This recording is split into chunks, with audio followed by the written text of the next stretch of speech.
2025 की शुरुआत शनि की ढैया भी लेकर के आएगी सिंह राशि वाले लोगों के ऊपर। इसीलिए पूरा साल आपके लिए कैसा रहेगा, क्या परिस्थितियां बनेंगी, ये जानेंगे हम इस वीडियो में। बहुत स्वागत है सबसे पहले तो, और आप सबको 2025 की नए साल की ढेरों शुभकामनाएं। 2025 आपके लिए कैसा रहेगा, क्योंकि मंगल का साल है, सिंह राशि सूर्य की राशि है। आप लोगों के लिए क्या परिस्थितियां बनेंगी, व्यापार, नौकरी, कार्यक्षेत्र, आपकी सेहत, हर तरह से हम बात करेंगे। तो ये बहुत डिटेल में वीडियो रहेगा। वीडियो के अंत में मैं आपको बताऊंगी कि इस पूरे साल भर में कौन सा महीना आपके लिए सबसे बेहतरीन रहने वाला है। साथ ही में हम बात करेंगे कि भाग्य आपका कितना साथ देगा परसेंटेज के रूप में, और एक खास रेमेडी आपको बताऊंगी। तो वीडियो के एंड तक जुड़े रहिएगा। सबसे इंपॉर्टेंट बात कि देखिए 2025 क्योंकि मंगल का साल है, 25 इसका जो आखिरी अंक है, क्योंकि 20 तो चल ही रहा है 2020 से, लेकिन 25 जो आखिरी अंक है इसमें बदलाव हुआ है। दैट मीन्स इसका टोटल आता है 7, और ये है केतु का number. Now Ketu is a headless energy. तो साल की शुरुआत में अगर आप देखेंगे तो कहीं ना कहीं पे, क्योंकि ओवरऑल मंगल का साल है और केतु का इम्पैक्ट भी इसमें दिखाई देता है, तो अगर आप अग्रेसिवली बिना सोचे समझे कोई भी कदम आगे बढ़ाते हैं तो वो डेफिनेटली आपके लिए प्रॉब्लमेटिक होगा। बिकॉज मंगल अग्रेशन का भी कारक है, तो इसीलिए अग्रेसिवली अगर आप जल्दबाजी में कोई भी कार्य करते हैं तो ये डेफिनेटली आपके लिए प्रॉब्लमेटिक रहेगा। तो बहुत ज्यादा जरूरी है, क्योंकि केतु का साल है, तो बहुत सोच समझकर विजडम के साथ आप आगे बढ़िएगा। अब ये तो बात हुई जनरलाइज, लेकिन हम बात कर रहे हैं सिंह राशि ईयरली प्रेडिक्शंस का 5वां वीडियो ये है। इस वीडियो में सबसे पहले हम बात करें अगर आपका व्यापार के लिहाज से ये साल कैसा रहेगा। तो देखिए कई सारे ट्रांजिट्स इस साल में होने जा रहे हैं जो कि मेजर ट्रांजिट्स हैं। अब मेजर ट्रांजिट्स का मतलब ये होता है कि कुछ प्लैनेट्स होते हैं जो महीने 2 महीने में राशि परिवर्तित करते हैं, कुछ प्लैनेट्स हर महीने करते हैं, जैसे कि सूर्य 12 महीनों में 12 राशियों का चक्कर लगाते हैं। शनि जो है 30 साल में एक बार राशि परिवर्तित, यानी कि 30 ईयर्स का पूरा उनका साइकिल है, यानी कि मेष राशि में 30 सालों बाद आ रहे हैं। इसीलिए ये राशि परिवर्तन बेहद जरूरी है। जुलाई में रेट्रोग्रेड हो जाएंगे। बृहस्पति शनि के बाद स्लो मूविंग है, बृहस्पति का राशि परिवर्तन होगा 2025 में मई के महीने में। लगभग 14 मई को बृहस्पति ट्रांजिट कर जाएंगे। अभी वृषभ राशि में है, यानी कि शुक्र की राशि में। उसके बाद ये मिथुन राशि में चले जाएंगे, और उसके बाद एक बार फिर से बृहस्पति ट्रांजिट करेंगे अक्टूबर के महीने में, और फिर वो चले जाएंगे कर्क राशि में। अब राहु जो है, राहु भी बहुत स्लो मूविंग है, तो राहु केतु दोनों अपनी मूवमेंट करेंगे। राहु आप लोगों के लिए अगर देखा जाए तो अभी अष्टम भाव में बैठे हैं, अष्टम भाव से सप्तम भाव में मूव करेंगे, क्योंकि रेट्रोग्रेड अवस्था में चलते हैं। अब सबसे पहले ये तो बात हुई ग्रह गोचर की स्थिति की। अब सबसे पहले आपका व्यापार के दृष्टिकोण से देखा जाए तो 2025 आपके लिए मिले जुले परिणाम देगा, क्योंकि साल की शुरुआत में तो शनि आपके सप्तम भाव में बैठे ही है ना लंबे समय से। अब सप्तम भाव में बैठने के बावजूद आपके लिए कई सारी चुनौतियां, कई सारी बार बार प्रॉब्लम्स लेकर के आ रहे थे व्यापार व्यवसाय से जुड़ी हुई। तो साल की शुरुआत से लेकर के मार्च के महीने तक, जब तक शनि ट्रांजिट नहीं कर जाते हैं, तो सप्तमेश जो हैं वो सप्तम भाव में ही रहेंगे। कठिनाइयां आपके व्यापार व्यवसाय में तुलनात्मक रूप से लगभग चलती रहेंगी, लेकिन कुछ चीजें जो है वो बेटर होती हुई नजर आएंगी बिकॉज ऑफ अदर ट्रांजिट्स, बाकी प्लैनेट्स के ट्रांजिट्स की वजह से, शुक्र के ट्रांजिट की वजह से, मंगल के ट्रांजिट की वजह से आप देखेंगे धीरे धीरे करके बेहतरी होती हुई नजर आएगी। यानी कि कुछ काम रुकावटों के बाद थोड़ा सा निकल जाएगा, कुछ काम डिले होगा लेकिन वो पूरा हो जाएगा। तो इस तरीके की परिस्थितियां बनेंगी। इसके बाद 29 मार्च के बाद शनि आपके 8वें भाव में चले जाएंगे, और 8th हाउस जो होता है वो वैसे भी बहुत अच्छा भाव नहीं माना जाता है। तो जैसे ही शनि अष्टम भाव में आएंगे, निवेश में रिस्क लेने से बचेगा। ऐसी स्थिति में खास तौर पे निवेश, हम आर्थिक स्थिति की बात बाद में करेंगे, लेकिन मैं व्यापार के लिहाज से बात कर रही हूँ। तो व्यापार में आप किसी भी तरीके का निवेश करने से बचेगा, नई पार्टनरशिप करने से बचेगा, नई डीलिंग्स करने से बचेगा, नए व्यापार की शुरुआत करने से भी बचेगा। इसके अलावा मई के महीने के बाद राहु का गोचर सप्तम भाव में हो जाएगा। जब राहु सप्तम भाव में आ जाएंगे, शनि आपके अष्टम भाव में चले जाएंगे। ऐसी स्थिति के अंदर व्यापारिक निर्णय जो है वो सोच समझ के लीजिएगा, क्योंकि again Rahu is a planet of doubt. Rahu हमेशा आपके जीवन में एक धुंधलापन लेकर के आते हैं, तो इसीलिए बिकॉज इट क्रिएट्स क्लाउडनेस, तो आप अपना व्यापारिक फैसला कोई लेने के बारे में सोच रहे हैं तो बहुत सूझबूझ के साथ लीजिएगा, नहीं तो कोई बड़ा खर्चा आपके सामने हो सकता है। इस अवधि में कोई बड़ा खर्चीला काम को करने के बारे में सोच रहे हैं मैं ये सलाह दूंगी इस अवधि में ठीक नहीं रहेगा, यानी कि कोई बड़ा इन्वेस्टमेंट, कोई नया व्यापार की शुरुआत, किसी के साथ कोई बड़ी डील इस टाइम पीरियड में तो एटलीस्ट अवॉइड कीजिएगा, यानी कि शुरुआत से लेकर के लगभग मई के महीने तक। उसके बाद आपके लिए किसी भी काम को मेंटेन करना बहुत इंपॉर्टेंट है, तो जो काम आप ऑलरेडी कर रहे हैं उसकी मेंटेनेंस पे ध्यान दीजिएगा बजाय कि कोई नया काम शुरू करने के, और ये बहुत इंपॉर्टेंट है, इसे सोच समझ के चलिएगा। उसके बाद लगभग अगस्त के बाद का समय आपके लिए बेटरमेंट लेकर के आएगा, लेकिन ये जो फर्स्ट हाफ रहेगा इसमें व्यापारिक रूप से आपको बहुत ज्यादा सावधानी बरतने की जरूरत है। उसके बाद तो जो बृहस्पति है वो आपके लिए दशम भाव से 11th हाउस में चले जाएंगे, तो वहां से आपको पैसा आएगा, वहां से आपके लिए काम का जो फ्लो है वो बनना शुरू हो जाएगा। बट बिफोर दैट जब सैटर्न मूव कर रहे हैं, जब राहु मूव कर रहे हैं, तो उस टाइम पीरियड में आपको बहुत ज्यादा सावधानी बरतने की जरूरत है। अब अगेन बात की जाए नौकरी पेशा लोगों के लिए, तो देखिए नौकरी जो लोग कर रहे हैं उनके लिए भी मिले जुले परिणाम मिलेंगे। छठे भाव के स्वामी साल की शुरुआत में मार्च तक अपनी खुद की यानी कि दूसरी राशि में रहेंगे। अब छोटी मोटी कठिनाइयों के बाद आप अपने लक्ष्य तक पहुंचेंगे। कहने का मतलब यह है कि बहुत स्ट्रगल करने के बाद धीरे धीरे करके आप अपनी उस स्थिति तक पहुंचेंगे जो आप चाहते हैं, अपने लक्ष्य को पाएंगे। इस अवधि में आप देखेंगे प्रमोशन की संभावनाएं जो बनती हैं वो बहुत कम बनती हैं। अगर मैं परसेंटेज वाइज बात करूं तो 50 to 60% आपके प्रमोशन के चांसेस बनते हैं। इसके बाद मार्च के बाद कठिनाइयां थोड़ी सी और बढ़ेंगी। 29 मार्च के बाद प्रॉब्लम्स और बढ़ेंगी। इस अवधि में अगर आपका मन नहीं है काम में, दैट मीन्स आप थोड़ा सा लेजीनेस दिखा रहे हैं, क्योंकि वैसे भी मंगल का साल है तो आपको एनर्जेटिक रहना है, आपको काम को संभालना है, आपको सेटबैक नहीं करना है बिल्कुल भी। तो इस अवधि के अंदर आप कुछ परेशानियों को अगर नजरअंदाज करते हुए आगे बढ़ रहे हैं तो आप देखेंगे कि आपकी जो नौकरी है उसमें कई सारे व्यवधान आ सकते हैं। तो इसीलिए परेशानियों का, चैलेंजेस का सामना करें और उसके हिसाब से आप टैकल करते हुए आगे बढ़िएगा, ना कि नजरअंदाज करते हुए। तो ये एक पॉइंट है जो बहुत इंपॉर्टेंट है जो लोग नौकरी कर रहे हैं उनके लिए। इसके अलावा साल की शुरुआत से लेकर के मई के महीने तक जो बृहस्पति हैं वो नवम दृष्टि से आपके छठे भाव को देख रहे हैं, पंचम दृष्टि से दूसरे भाव को देख रहे हैं, नौकरी में बेहतर स्थिति देंगे। अब ये जो समय बनता है डेफिनेटली नौकरी में एक अच्छी पोजीशन आपने हासिल की हुई है, और यहाँ पर मई के बाद, मई मिड के बाद बृहस्पति आपके लाभ भाव में पहुंच करके अलग अलग तरह से आपके लिए सपोर्ट बनाएंगे। 10th हाउस को इम्पैक्ट कर रहे हैं, उसके बाद अक्टूबर में 11th हाउस को इम्पैक्ट करेंगे। तो आपकी नौकरी में जो भी कठिनाइयां आ रही थी वो खत्म होंगी और अलग अलग तरह से आपके काम में आपको परिणाम मिलना शुरू होंगे। दैट मीन्स ये फेज ऐसा रहेगा कि नई नौकरी की शुरुआत करने के लिए अच्छा टाइम रहेगा। मई के महीने के बाद चांसेस अच्छे बनते हैं। उससे पहले भाग्य आपका सपोर्ट कर रहा है, लेकिन शनि और राहु तो प्रॉब्लम क्रिएट कर रहे हैं, तो इसीलिए भाग्य जितना साथ देगा आपके हिसाब से उतना आपको फल मिलेगा। लेकिन उसके बाद आपको अपॉर्चुनिटीज मिलना शुरू होंगी, क्योंकि जुपिटर जो है वो कहीं ना कहीं पे आपके लिए कुछ ऐसी परिस्थितियां बनाएंगे जो कि बहुत हद तक फेवरेबल रहेंगी। तो इसके हिसाब से जुपिटर अपना कमाल दिखाएंगे मई के महीने के बाद, और अक्टूबर के महीने के बाद स्थितियां और बेहतर हो जाएंगी।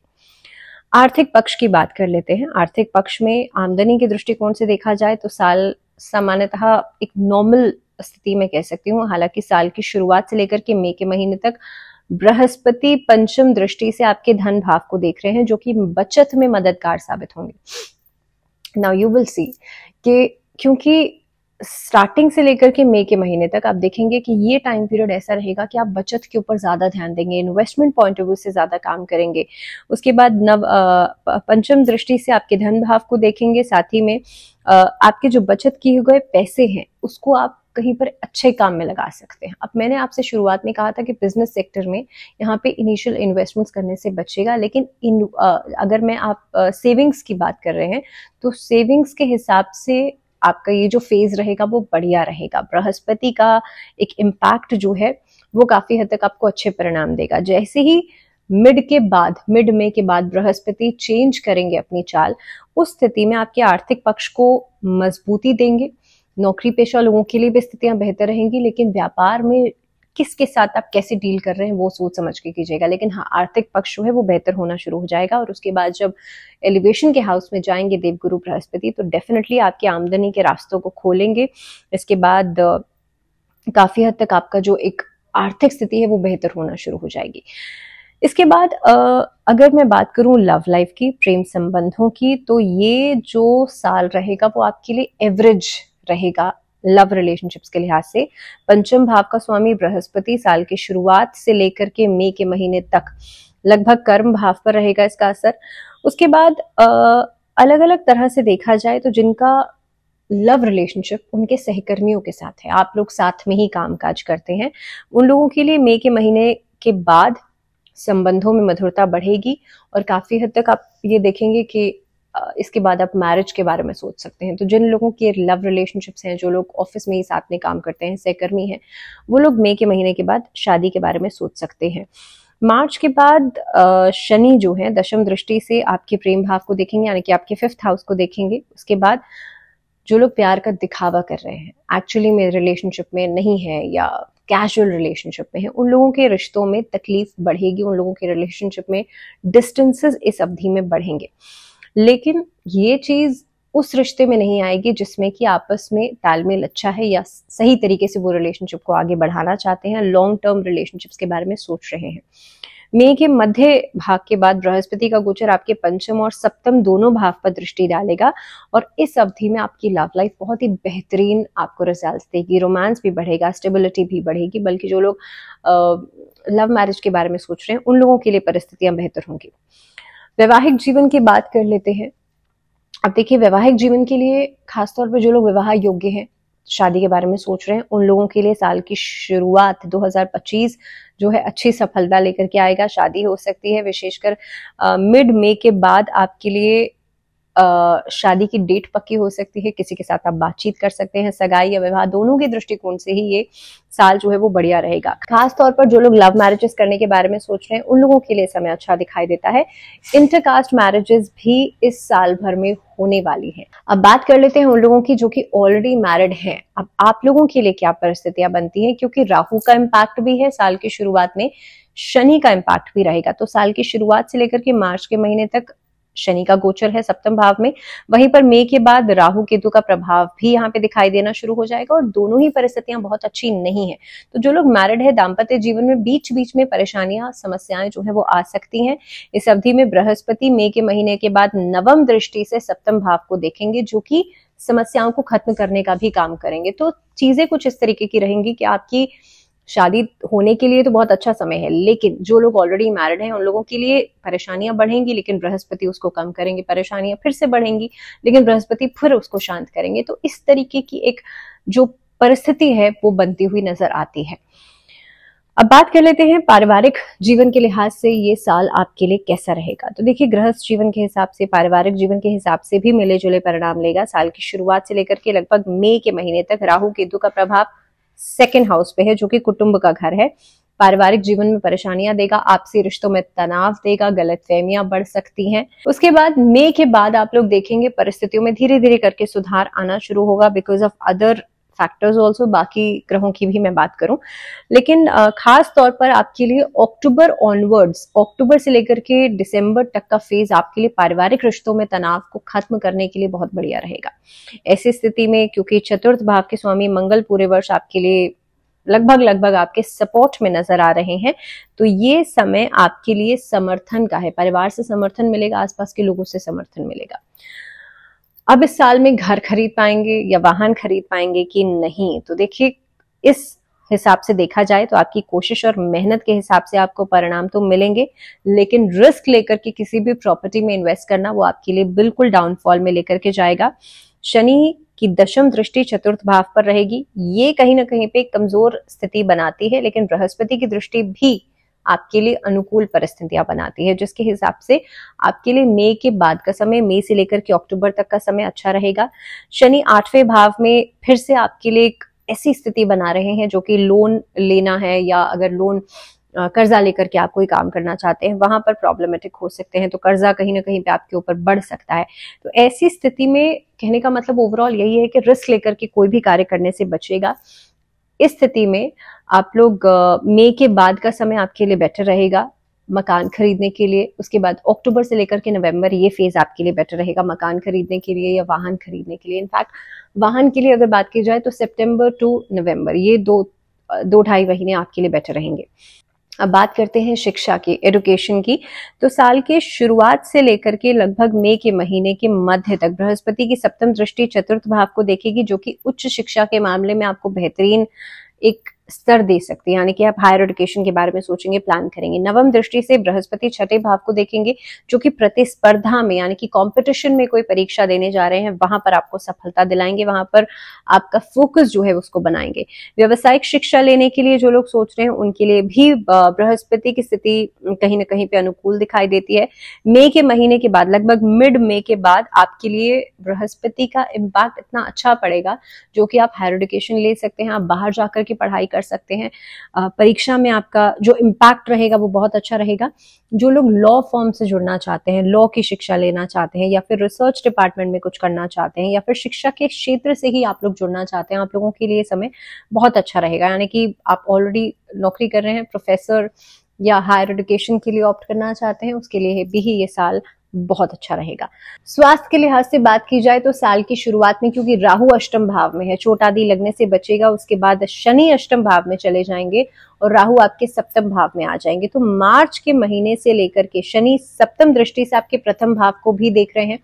इस अवधि में आप देखेंगे कमर दर्द की समस्या, जोड़ों में दर्द की समस्या, एंकल, नी, मसल पेन, जॉइंट पेन, इस तरीके की प्रॉब्लम्स परेशान कर सकती हैं। इनफैक्ट 8वें भाव में जब शनि का गोचर होगा तो भी आप सेहत के प्रति, अपनी हेल्थ के प्रति नेग्लिजेंस दिखाएंगे, जिसके असर के रूप में आप देखेंगे कि सेहत आपकी धीरे धीरे करके डाउनफॉल में जाएगी। इस अवधि में जितना हो सकता है अपनी इम्यूनिटी को स्ट्रांग कीजिएगा। पेट का रोग आपको परेशान कर सकता है लगभग मई के महीने के बाद, तो ऐसी स्थिति में कोशिश कीजिएगा आप अपनी इम्यूनिटी को स्ट्रांग रखिएगा। हेल्थ के प्रति जितना आप जागरूक रहेंगे उतना ही आपके लिए अच्छा रहेगा। अब बात करते हैं कि इस पूरे साल भर में आपके लिए कौन सा महीना सबसे बेहतरीन रहने वाला है। तो देखिए, सितंबर एंड मिड अक्टूबर, सितंबर से लेकर के 15 अक्टूबर तक का समय आपके लिए बहुत ही बढ़िया रिजल्ट्स लेकर के आएगा। भाग्य प्रतिशत की बात की जाए तो इस साल भर में एवरेज देखा जाए तो आपके लिए 55 to 60% जो भाग्य है वो आपका साथ देगा।